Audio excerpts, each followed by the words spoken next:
materi yang penampilan data. Ini data yang kita ambil dari WA Sosial, di mana ada survei yang mengatakan ada lebih dari 4,54 miliar pengguna internet di tahun 2020. Sedangkan untuk pengguna media sosial mencapai 3,8 miliar. Yang mana pengguna media sosial ini merupakan mayoritas dari pengguna internet. Nah, untuk rata-rata waktu harian yang dihabiskan menggunakan internet mencapai 6 jam 43 menit. Lalu gimana untuk negara Indonesia? Kita ini pakainya. Nah, untuk negara Indonesia kita mencapai peringkat 13 untuk pengguna internet dengan pertumbuhan tercepat di dunia, di mana mengatakan bahwa negara Indonesia tuh orang-orangnya udah nggak gaptek, udah melek banget tentang teknologi. Sedangkan untuk penggunaan e-commerce sudah mencapai ke peringkat pertama. Pasti bapak-bapak, ibu-ibu sudah masih menggunakan e-commerce dong, Shopee, Tokopedia dan lain-lain, baik untuk beli atau sebagai penjual. Nah, untuk rata-rata waktu harian yang dihabiskan menggunakan internet penduduk Indonesia mencapai 7 jam 59 menit, yang mana ini mencapai angka di atas rata-rata dibanding penduduk dunia. Kalau bapak-bapak sama ibu-ibu bangun tidur sampai tidur lagi, buka HP nggak? Ya. Yang dibuka apa? Apalagi Bu yang dibuka Bu, coba ayo. Ayo curhat dulu yuk, curhat. Shopee. Facebook, Shopee, Ya. Instagram, apalagi Bu? TikTok. Siapa yang punya TikTok di sini? Ya. 1, 2, 3, 4, 5, 6, 7. Mas punya TikTok nggak Mas? Enggak. Punya apa? Oh. Yang besar dapat cuan itu loh, yang tombol. Iya. Jadi saya juga belum pernah sih. Kita besok Snack video bisa buat jajan berarti, Mbak. Iya. Nih, ngajarin ya Mas ya, kita tukar pikiran Mas. Kalau bisa dapat cuan ya saya juga mau. Ya kan? Enggak mau. Terus Mas punya TikTok nggak Mas? Gak ada om. Bapak? Gak ada. Bapak. Mas? Ibu punya TikTok juga? Gak ada. Mbak punya TikTok? Ya, iya. Punya. TikTok Mas punya Mas? Isinya apa Mas?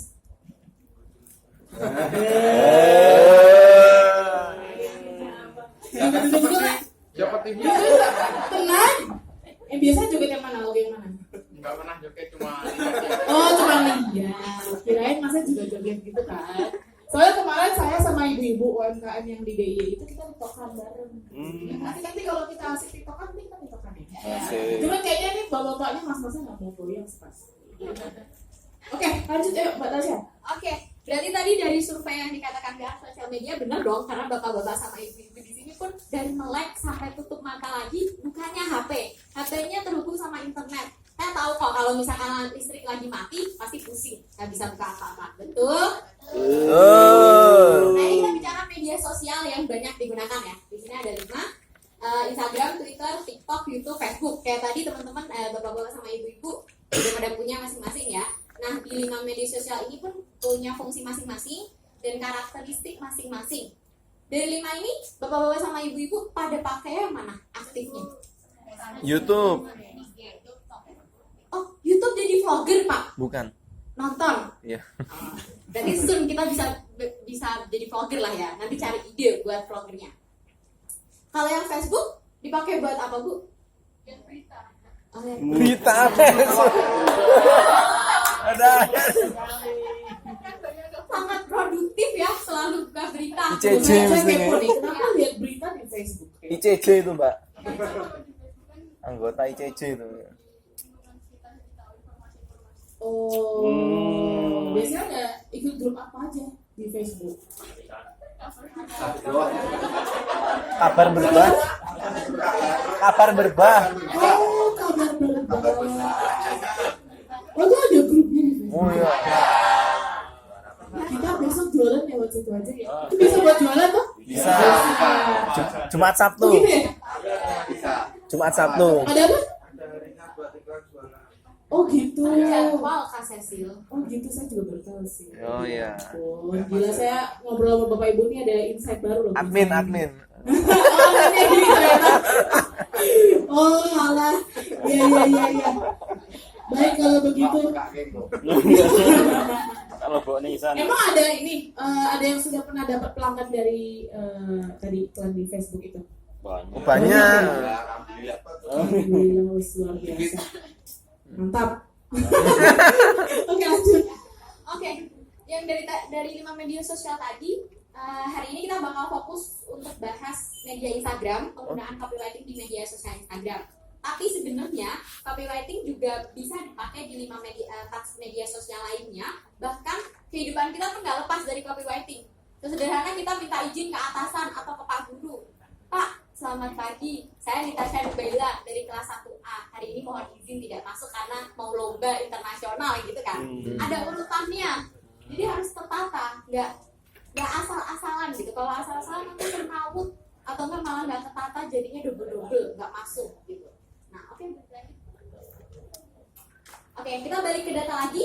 Ini ada karakteristik pengguna Instagram. Di tahun 2021, pengguna Instagram mencapai 91,01 juta dengan kelompok usia dan jenis kelamin berbeda-beda. Nah, di sini bisa dilihat ya umurnya. Ada yang dari 13 tahun, 15 tahun, dan seterusnya. Nah, untuk mayoritas pengguna Instagram di Indonesia, itu paling banyak adalah umur 18 sampai 24 tahun, di mana mayoritasnya adalah berjenis kelamin perempuan, sisanya laki-laki.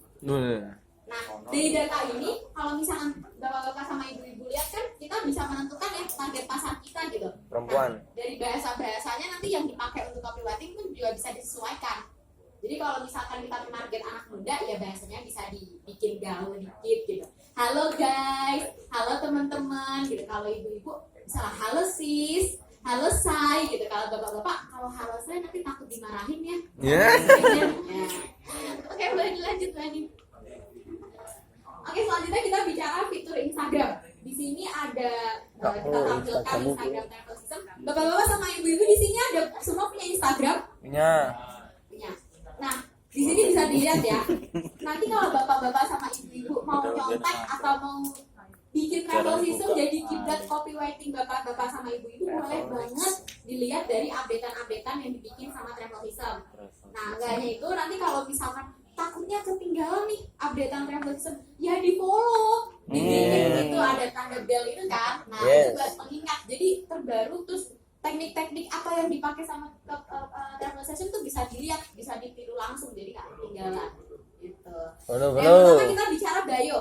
Ini bio bisa dipakai untuk memberikan tulisan-tulisan keterangan deskripsi singkat dari akun tersebut ya. Jadi kalau misalkan akunnya pribadi, biasanya ada yang tulis misalkan dia manajer perusahaan gitu, di bio-nya ditulis manajer perusahaan ABCD gitu. Jadi itu sebagai sarana branding, orang-orang bisa tahu oh yang punya akun itu dia manajer. Nah, ini yang travel system dia nulis ini supporting sustainable tourism through konsultan media tourism, terus bisnis DM atau email. Jadi dia kasih tahu travel system itu bergerak di bidang apa aja, layanannya apa aja, kalau misalkan mau menghubungi lewat mana. Nah, itu berisi deskripsi singkat ya. Jadi kalau misalkan nanti bapak ibu mau kasih bio di Instagram bisnisnya, ya kasih info yang jelas, info yang singkat. Jadi teman-teman yang lihat akunnya tuh bisa lihat, oh akun ini jualan baju, akun ini jualan sepatu gitu. Nah, terus selanjutnya ada caption di bawah ini. Caption lebih dari bio. Kalau caption ini kan kita menuliskan deskripsi singkat tentang postingan ya. Jadi kalau misalkan postingannya kita mau jualan baju, ya postingannya captionnya disesuaikan dengan apa yang mau kita tawarkan itu. Bayangkan kalau misalkan kita jualan sepatu, tapi upload foto sepatu aja, nggak ada tulisannya apa-apa, cuma sepatu gitu aja. Orang-orang mikirnya, oh orang ini pamer sepatu, sepatunya baru. Nggak ada yang tahu kalau misalkan kita jualan sepatu. Atau kita lagi bisnis kafe, kita foto kafenya. Orang-orang nggak akan tahu kalau misalkan kita bisnis kafe, karena kita nulisin, oh ini kafenya di mana, terus menunya apa aja, jam bukanya jam berapa. Tapi orang-orang bakal cuma mikir, oh orang ini jalan-jalan di kafe. Betul? Oke, nah, kita masuk ke copywriting. Kita masuk dulu ke definisinya. Nah, copywriting ini merupakan tulisan yang bersifat persuasif yang dapat digunakan untuk promosi atau penjualan. Di sini kita pakai contoh dari tiket.com. Dia menuliskan mau kemana, kemanapun tiket.com aja. Catching kan, menarik perhatian. Jadi kayak mau kemana aja tuh tiket.com aja. Ini ada gambar pesawat, ada bis, ada tiket, konser musik. Pokoknya yang semua berhubungan dengan tiket, ya di tiket.com aja. Nah, coba kita tiru dari tiket.com deh. Bapak-bapak, ibu-ibu ada yang bisnis bakso? Nggak ada ya? Oh, aku pakai contoh bisnis bakso deh. Cari bukan. Bakso nomor 1 di Jogja, bakso juragan jualannya. Agak pantun ya, tapi itu kan menarik seperti ini. Mau kemanapun tiket.com aja. Gitu. Jadi kayak ada identitas sendiri gitu loh. Kita membangun branding dari kata-kata tersebut. Terus selanjutnya ada juga contoh dari Tokopedia dan GoSend. Gabung bikin untung, pengiriman instan, ongkirnya gratisan. Kita kalau misalkan belanja online, ongkirnya pasti kan bayar ya. Terus sampainya lama ya, berapa hari gitu sampainya bapak-bapak ibu-ibu. Hari. Nah, di sini dia menawarkan pengirimannya instan, pengirimannya udah cepet nih, dia bisa lewat GoSend, ongkirnya gratisan, jadi dia nggak perlu bayar ongkir lagi. Jadi di situ dia menawarkan produknya itu, jasanya itu. Jadi yang dituliskan menariknya tuh di situ. Nah, pentingnya copywriting itu apa sih? Yang pertama, menarik perhatian konsumen. Yang tadi udah kita bahas. Jadi kalau misalkan tadi contoh sepatu, jualan sepatu kok nggak ada tulisannya, ya orang nggak akan tahu. Terus gimana biar menarik perhatian? Nah, dituliskan dari kata-kata yang dituliskan di copywriting tersebut. Yang kedua, menghubungkan dengan konsumen yang tepat. Tadi juga udah disinggung, untuk bahasa-bahasa yang digunakan tergantung target audiens yang bakal kita sasar. Target pasarnya, yang kayak tadi ibu-ibu bisa pakai sis, say, ya mbak-mbak atau mas-mas bisa pakai guys, teman-teman gitu kan. Terus yang ketiga, mempengaruhi konsumen untuk membeli produk. Biasanya kalau di copywriting, di caption gitu, pertama kita jelasin produknya, di akhirnya kita, oke, jangan sampai kehabisan ya, ini masih ada diskon 35% gitu. Itu untuk mempengaruhi konsumen untuk membeli produk. Oke, nah ini ada fitur Instagram yang bisa digunakan untuk copywriting. Yang pertama tadi caption, kita udah bahas sedikit. Terus untuk hashtag, hashtag bapak sama ibu tahu kan hashtag? Yes. Yang tandanya pagar. Ya. Tahu fungsinya? Ayo, siapa yang bisa menjelaskan apa sih sebenarnya fungsi hashtag? Ada yang tahu? Apa cuma buat pajangan aja karena pagar itu? Ada yang tahu? Biar mudah dicari. Biar boleh dicari. Oke, apa lagi pengguna? Sebenarnya apa sih pentingnya hashtag kalau misalnya kita ngepost sesuatu? Item berita news. Pengelompokan. Oke. Apa lagi? Jenenge Ada lagi? hilang Ada Bu? Yang trending. Bisa. Ada lagi? Oke, kalau nggak ada, berarti hashtag itu sama juga tadi ya, pengelompokan juga bisa. Sebagai media penyimpanan juga bisa Ibu. Jadi kalau misalnya nih, Bapak Ibu udah pakai hashtag, ketika hashtag itu diklik lagi kan semua ada ya barangnya di sana ya, gitu ya kan. Nah tapi terus ada pertanyaan, terus Kak Sesi, saya harus pakai hashtag yang kayak gimana nih? Gitu kan. Nah nanti Mbak Tasya akan jelasin ya, hashtagnya harus yang seperti apa. Habis itu kira-kira kalau hashtagnya pertama ngomonginnya hashtag jualan bakso, terus besoknya hashtag baksoku, kira-kira postingannya masuk di hashtag yang sama nggak? Bakso. Nah, maksudnya intinya adalah berarti hashtag itu harus seragam. Dan kalau misalnya setiap postingannya sudah pakai hashtag jualan bakso, berarti postingan-postingan berikutnya juga harus jualan bakso gitu. Jadi jangan nanti jualan bakso Soto. jualan bakso Q gitu-gitu. Jadi nggak masuk gitu. Jadi harus sama gitu ya, nggak boleh beda-beda gitu. Yuk Mbak Tasya dilanjut Mbak. Oke, di sini kita ngomongin rumus copywriting dulu. Ini bisa kita sebut AIDA. Bukan Mbak Aida ya. Ini ada singkatannya, kepanjangannya masing-masing. Attention, interest, desire, sama action. Yang pertama attention. Mulailah copy dengan sesuatu yang menarik perhatian. Misalkan, pelanggan, ada pentung. Kan orang-orang bisa langsung tangkap tuh. Apa nih pentung, huruf kapital gede semua. Penting gaya gitu. Orang-orang kan bisa mikir, kayaknya ini penting deh, mau baca dulu. Jadi kita nyasarnya pertama nggak orang mau beli, tapi orang baca dulu, sekedar baca aja dulu, biar perhatiannya tertarik ke situ. Yang kedua, interest, isi. Lanjutkan copy dengan sesuatu yang menarik minat dan memancing rasa penasaran. Nah, lanjutkan dari yang pertama tadi. Teman-teman ada yang baru nih, kita tebak-tebakan atau pancing-pancing aja pembacanya dengan kata-kata yang menggoda atau menarik gitu buat mainan. Terus yang ketiga, decide. Tawarkan jawaban dan solusi yang bikin pembaca mikir ini dia yang gue cari. Jadi kita nawarin solusi. Ya, ada yang baru nih, teman-teman lagi cari promo untuk baju-baju kue yang lagi hype ya gitu. Kita ada loh koleksi baju-baju kue tapi cuma dari harga 50 sampai 100 ribu gitu. Itu kita nawarin solusi di situ.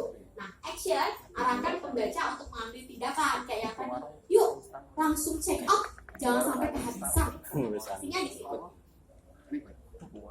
Nah, ini kita pakai langsung contoh es coklat impian. Bapak-bapak sama ibu pernah coba es coklat impian? Ya, Yang di pernah. stasiun Lempuyangan. Ya. Banyak sekarang, Mbak. Oh, rasanya gimana Pak? Ya bervariasi. Oh, bikin, nah iya itu sendiri bisa ya. Jadi kan judulnya cuma es coklat aja kan, tapi dia di sini tuh, Yang putri, Mbak. oh, yang putri. Berbanyak yang putri. Nah di sini dia melabeli dirinya tuh es coklat impian viral. Jadi dia melabeli sendiri, sebenarnya nggak viral-viral banget. Orang kata mbaknya tadi bisa bikin sendiri ya mbak ya. Iya, Boleh lah betul. di-share resepnya. Siapa tahu ada yang mau bikin bisnis es coklat juga kan, biar viral juga. Nah di sini dia melabeli dirinya sendiri, sebenarnya nggak viral-viral banget, tapi karena dia pakai kata-kata viral, orang-orang di pikirannya juga langsung, oh ini es coklat impian yang viral itu ya, es coklat yang enak itu rame-rame. Padahal pas sampai sana ya, rasanya biasa aja, kayak minuman sasetan ya kan mbak. Nah jadi di sini kita bisa melabeli diri sendiri dengan brand tersebut. Kayak yang tadi aku ambil contoh bakso Juragan juaranya. Oh orang-orang bisa pikir, oh juaranya bakso di Jogja tuh bakso Juragan gitu. Nanti teman-teman bisa ambil contoh dari sini. Oke. Nah ini masih di coklat impian. Dia nulis breaking news. Ada berita. Mbak, ini yang berita ya mbak. Mbaknya kalau baca berita, baca-baca yang kayak gini ada breaking newsnya apa? Baca berita yang melempem-melempem aja sukanya? Oh, dilihat fotonya dulu. Berita-berita yang hot gitu kan ya, yang menarik perhatian. Nah sama, di sini dia juga kayak gini, breaking news. Apa nih kok yang breaking news? Terus dia di caption nambahin info masih. Pentung, bener kan? Pentung. Dia tarik perhatian dari situ. Mimin mau kasih info nih buat teman impian. Simak baik-baik sampai slide terakhir ya. Ya bikin kepo. Apa nih? Jadi orang-orang mau baca dulu. Ini dia mau kasih tahu apa. Terus dia lanjut. Yuk, yang belum cobain es coklat impian wajib banget merapat. Apalagi besok coklat impian akan hadir makin dekat di alun-alun Kidul Yogyakarta. Sebelumnya yang ramai kan es coklat di Lempuyangan. Nah orang-orang tuh mengeluh, kok jauh banget di Lempuyangan. Nah dia kasih solusi di sini. Oh sekarang hadir di alun-alun Kidul Yogyakarta, makin dekat. Terus orang-orang bisa berpikiran, oh oke nanti kesana deh, soalnya makin dekat. Itu jawaban dari solusi yang dikasih tadi. Nah selanjutnya action yang mereka lakukan, kami tunggu kedatanganmu teman impian gitu. Atau tambahin lagi, jangan sampai kehabisan, hari ini ada promo. Kalau misalkan mau kasih promo, kalau nggak mau ngasih promo ya jangan ditulis kasih promo, nanti malah rugi karena dipotong ya kan. Oke, lanjut. Nah ini ada hashtag. Yang bapak-bapak sama ibu-ibu di sini ada yang pernah pakai hashtag secara aktif? Ya. Hashtagnya pakai yang relate atau pakai yang berhubungan gitu, atau asal apa aja yang viral dipakai mas? Yang berhubungan. Ya, berhubungan. Contohnya bisnisnya mas siapa? Aduh. Boleh deh. Boleh. Contoh Tadi gemeter ya. Ayo mas, apa kan mas? ini coklat impian viral, siapa tahu bisnisnya mas juga makin viral. Apa ya? Sewa mobil murah. Oh sewa mobil murah. Ya, Hashtagnya pakai apa kalau sewa mobil murah? Biasanya hashtagnya itu ya traveling, terus apa, terus biasanya itu sewa bus murah atau rental mobil gitu. Berarti sudah relate, sudah berhubungan. Saya masih banyak, saya lihat gitu di luaran gitu kan ya, postingannya jualan minuman, tapi hashtagnya jual baju murah, baju muslimah wanita gitu, kan nggak nyambung ya. Masa tiba-tiba di pencarian baju muslimah munculnya es coklat, munculnya sepatu, ya orang kan jadi bakal mikir ini apa sih, spam, sampah gitu, nggak nyambung, asal-asal masukin aja gitu. Nah, di sini es coklat impian juga gitu. Dia masukin hashtag yang relate. Contohnya es coklat impian, es coklat. Minuman viral, dia pakai viral lagi sebagai brandingnya mereka. Es coklat Jogja impian 2022. Sama kayak masnya tadi, yang sewa mobil pakainya hashtag travel, sewa mobil murah, sewa mobil Jogja gitu ya mas ya. Iya. Jadi masih nyambung. Jadi orang-orang yang bakal cari info tentang itu, ya postingan kita bakal muncul. Nah, ini contohnya hashtag yang dicari. Kita cari es coklat. Ada 52,5 ribu postingan. Jadi postingan kita yang pakai hashtag es coklat muncul di salah satu postingan ini kalau ini dibuka. Atau yang lainnya, es coklat tambah umur. Apa es coklat tambah umur? Sebenarnya itu kan kayak branding yang diciptakan sendiri kan. Tapi dia bisa jadi 100 postingan di sini. Orang-orang juga bisa ngikutin hashtag yang kita buat. Misalkan kayak travel system, dia bikin hashtag sendiri, sustainable tourism. Terus untuk program STIP dia pakai program hashtag STIP base 3 gitu. Jadi untuk branding sendiri menciptakan sendiri, teman-teman yang lain bisa pakai juga, hashtagnya bakal muncul di pencarian. Atau di samping ada minuman viral. Bisa aja minumannya sebenarnya jus, tapi pakai hashtag minuman viral. Ya muncul di pencarian minuman viral. Padahal sebenarnya nggak viral banget. Jus nanas kita bisa bikin sendiri kan ya. Tapi muncul nanti bakalan di postingan yang dicari minuman viral ini karena dia pakai hashtag minuman viral. Nah, itu tadi fungsi hashtag yang bisa membantu untuk postingan kita bakal naik lagi insight-nya atau viralnya tadi. Nah, selanjutnya ini ada kata-kata ampuh untuk copywriting. Ya, kita bakal spill, bakal bocorin. Bapak-bapak sama ibu-ibu nanti boleh catat juga atau di foto. Tapi ini yang spill nggak saya. Yang spill ini bakal Kasesil bakal spill kata-kata ampuh ini. Oke, terima kasih Tasya. Silakan duduk dulu ya. Habis suaranya dari tadi. Ngecas ya. Semoga Bapak ngerti nggak tadi apa aja yang disampaikan Mbak Tasya?